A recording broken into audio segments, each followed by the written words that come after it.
You were taught to worship the wrong god. Zeus, king of Olympus, lord of the sky, the noble father of gods and men, that is the statue they show you. But read the myths the Greeks actually told, and a very different figure stands on that throne. A king who seized power by force, a husband who betrayed his wife 100 times over, a god who tortured the one who dared to help mankind. The Greeks did not love Zeus. They feared him, and once you see why, you will never look at the king of the gods the same way again. Start with how he came to power. Zeus did not inherit the throne. He took it. His father Cronus, fearing a prophecy, swallowed his own children whole. Zeus survived only because his mother hid him, and when he grew, he did not forgive, he made war. He cut his siblings out of his father's belly, waged a 10-year war against the Titans, and cast his own father down into the abyss.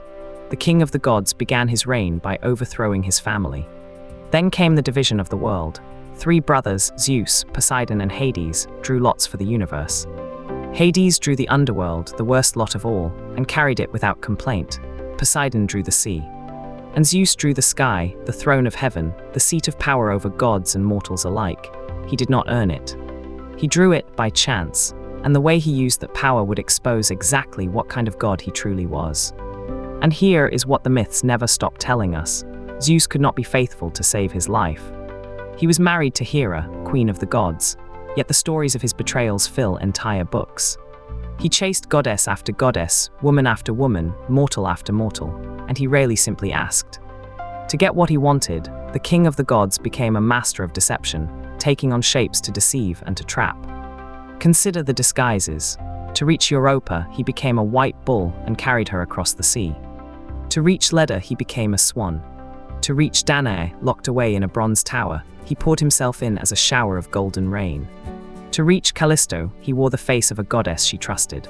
Behind the beautiful imagery the painters loved, these are stories of a powerful god, deceiving the powerless to take what he wanted. And the women almost always paid the price, not him. And watch who suffered for his crimes. When Hera's rage burned, it almost never reached Zeus. It fell on the women and the children. Io was turned into a cow and chased across the world by a stinging fly. Callisto was turned into a bear. Leto was hunted from every land while trying to give birth. Zeus, the all-powerful king, stood by and let them be punished for what he had done. He kept his throne. They lost everything, but his cruelty was not reserved for mortals alone. Then there is Prometheus. When humanity sat cold and starving in the dark, it was the Titan Prometheus who took pity on us and stole fire from the gods to give to mankind. Zeus's response tells you everything. He did not reward the kindness.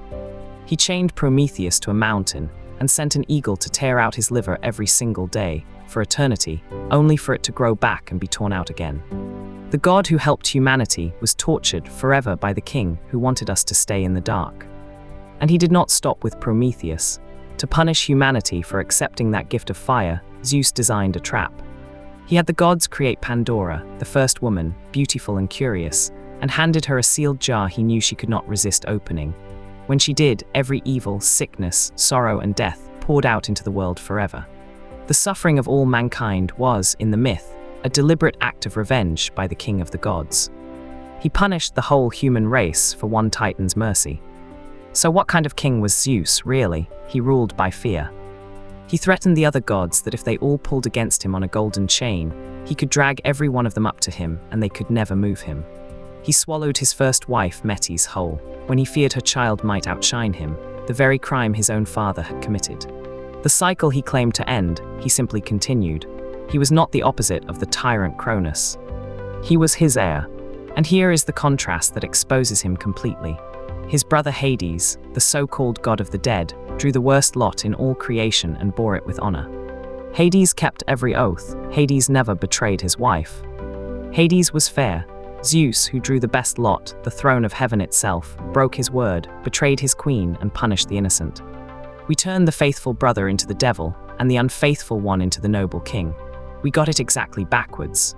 So why did the Greeks still build him the greatest temples? Because Zeus was power, and power demands worship whether it deserves it or not. He was the sky, the storm, the thunder that could end a harvest or a life. To survive, you flattered the strongest force in your world. Their worship was not love. It was fear dressed as reverence, the same fear a kingdom shows a king who could destroy it on a whim.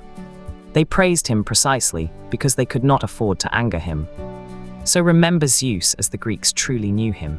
Not the wise and noble father of the gods, but the most powerful being in their world, and one of the most dangerous. A king who took the throne by force, kept it by fear, betrayed everyone who trusted him, and punished the innocent to protect his own power. The real monster of Greek myth was never lurking in the underworld below. He was sitting on the throne at the very top, holding a lightning bolt, smiling down. If this changed how you see him, subscribe, because the gods you thought you knew have darker stories still waiting to be told.